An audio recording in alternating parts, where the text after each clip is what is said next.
मेरी journey चॅनलमध्ये आपल्या सगळ्यांचं सहर्ष स्वागत आहे. तर आता वाजलेले आहेत जवळजवळ 10:30 पावणे 11 वाजले असतील. तर तुम्हाला सांगू का, आपल्या आयुष्यात बघायचं ते कुठलं तर गाणं आहे की हो, पोटासाठी नाचते मी परवा कुणाची. तुम्हाला सांगू का, हे बघा, हा खडा मसाला बनवताना तमालपत्री, लवंग, दालचिनी, तीळ, जिरं, नंतर तुम्हाला सांगायचं भरपूर असं 10-15 प्रकारचं म्हणजे असं मसाले घालावे लागतात. आता तुम्हाला सांगायचं हे सगळं असं असतं बघा, असं. तर तुम्हाला सांगायचं हे बघा असं. तर तुम्हाला सांगायचं असा हा इतका खडा मसाला करायला कमीत कमी तुम्हाला सांगायचं 5 तास माझे गेले. 5 तास म्हणजे काय जोक आहे का सांगा तुम्हाला. आयुष्यात तुम्हाला सांगायचं भरपूर म्हणजे कष्ट केल्याशिवाय कोणालाच का नाही ऐकतं काहीच नाही भेटत. प्रत्येकाला वाटतं की बाबा ही तुम्हाला सांगायचं की बाबा म्हणजे हिला तुम्हाला सांगायचं चैनी ऐश करते काय. मी कधीच तुम्हाला सांगायचं चैनी ऐश, मला स्वतःला माहिती आहे ना, मी असं तुम्हाला सांगायचं लागल तिथंच खर्च करते. त्याशिवाय तर तुम्हाला सांगायचं माझी म्हणजे इतकं मी हे केलं असतं का. मी आजही तुम्हाला सांगायचं म्हणजे असं 12-2 वाजता झोपते. कधी तुम्हाला सांगायचं मी कष्टाला हे करत नाही. दिवसभर तर तुम्हाला सांगायचं भरपूर सगळे प्रॉब्लेम. परवा तुम्हाला सांगायचं माझ्या तर हातून मोबाईलच पडला. मोबाईल तुम्हाला सांगायचं पूर्ण त्याचा डिस्प्ले वगैरे गेला. काल तुम्हाला सांगायचं सकाळ बघा, मी आज व्हिडिओज नव्हते टाकले, काल दुरुस्तीला रात्री टाकला.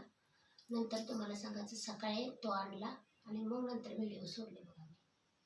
मी तुम्हाला सांगायचं संध्याकाळी हे वर्क करायचं, दिवसभर धुणं भांडी स्वयंपाक, त्याच्यानंतर आणि तुम्हाला सांगायचं सकाळी आणि व्हिडिओ वगैरे आपलं एडिटिंग करायचं, संध्याकाळी 4-5 वाजता आणि रील्स वगैरे काढायच्या. असं माझं दिवसभर म्हणजे मलाही भरपूर टेन्शन असतं, मलाही लाईफमध्ये भरपूर स्ट्रगल आहे. पण तुम्हाला सांगायचं मी टेन्शन घेत नाही बघा. सरळ मी आपलं तुम्हाला सांगायचं ते टेन्शन येण्यापेक्षा आहे ना, मग त्यापेक्षा आपण कामात व्यस्त राहायचं बघा. हा सर्वोत्तम उपाय आहे. कोणाला तुम्हाला सांगायचं निंदकांना आपण प्रत्युत्तर करायचं नाही. आपलं तुम्हाला सांगायचं लाईफमध्ये कष्ट चालू ठेवायचं. कुठेतरी तुम्हाला सांगायचं भगवंत आपल्याला यश देतो. आणि तुम्हाला सांगा हे बघा, आता ही वेलची पावडर आहे. वेलची पावडर तुम्हाला सांगायचं म्हणजे असं आता समजा एखाद्या ठिकाणच्या 10 पट्ट्या 20 पट्ट्या असं ऑर्डरनुसार आम्हाला येतं, त्यानुसार तुम्हाला सांगायचं आम्ही पॅकिंग करून देतो. हा बघा ओवा आहे, भरपूर सगळं साहित्य आहे ते तुम्हाला सांगायचं तर पॅकिंग करायचं. उद्याच्या म्हणजे ऑर्डर आम्ही आज संध्याकाळी करतो. मग मला तुम्हाला सांगायचं एखादी लेडीज वगैरे हाताखाली घेता येते का नाही, म्हणजे असं मी का घेत नाही. कसं आहे की बाबा आपण तुम्हाला सांगायचं इतकं पैसे गुंतवतो, इतके मसाले महाग आणतो, मग त्यातून तुम्हाला सांगा तितका प्रॉफिट अजून माझ्या मनासारखा नाही ना येत की बाबा. म्हणजे मी तुम्हाला सांगायचं मला तुम्हाला सांगायचं माझ्या स्ट्रगलमध्ये मला 4 बायकांना मला रोजगार द्यायचा आहे, पण तितक्या स्टेजपर्यंत मला तिथं पोचायचं आहे आणि मग तुम्हाला सांगायचं त्यांना द्यायचं. तुम्हाला सांगायचं स्वप्न आहेत, प्रॉब्लेम्स येतात, प्रॉब्लेमला फेस करत जायचं, कष्ट करत जायचं. कंटिन्युअसली बसून तुम्हाला सांगायचं भरपूर म्हणजे असं पेन वगैरे येतं, पण आता काय करायचं. हे खडा मसाला म्हणजे तुम्हाला सांगायचं हा एकच तुम्हाला सांगायचं वापरला तर तुम्हाला सांगायचं मटणाला खूप छान असा कट वगैरे येतो. एकच पुढे वापरले तर एका फॅमिलीसाठी तुम्हाला सांगायचं एका टायमाला फोडणीच्या भातासाठी सुद्धा हा खडा मसाला उपयोगी पडतो. बिर्याणीसाठी पण चालतं. तुम्हाला सांगायचं काहीही बनवा, एक पुडी टाकली तर तुम्हाला सांगायचं ओकेमध्ये होतं. आणि मी तुम्हाला सांगायचं माझा व्यवसाय हा गरिबांसाठीच आहे.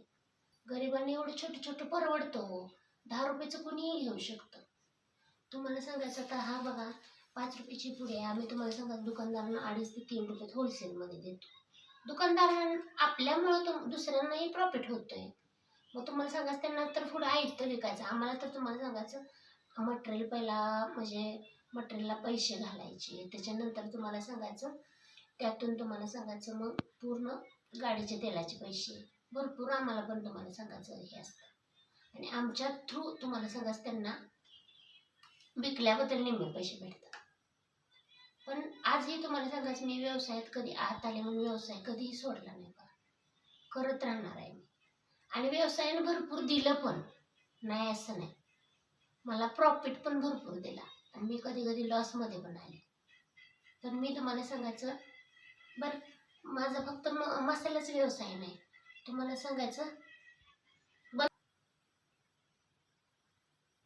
सांगू का, कोणालाच लाईफमध्ये तुम्हाला सांगायचं भरपूरदा म्हणजे खचखळगे अडीअडचणी येतात आणि तुम्हाला सांगायचं संयम ठेवायचा. संयम ठेवला ना भरपूर तुम्हाला सांगायचं म्हणजे समस्या सुटत असतात. मला तुम्हाला माझ्या व्हिडिओतून हेच सांगायचं आहे, कष्ट करत राहा, कष्टाला योग्य फळ मिळणार, कष्टाचं चीज होतं आणि खचायचं नाही. कोण आपलं स्वतः कमवलं ना आपल्याला बोलता येतं, प्रत्येक प्रश्नांचं धीटपणे उत्तर देता येतं, प्रत्येक प्रॉब्लेमला फेस करता येतं. 4 रुपये तुम्हाला सांगायचं आपल्या प्रपंचासाठी मोडता येतात.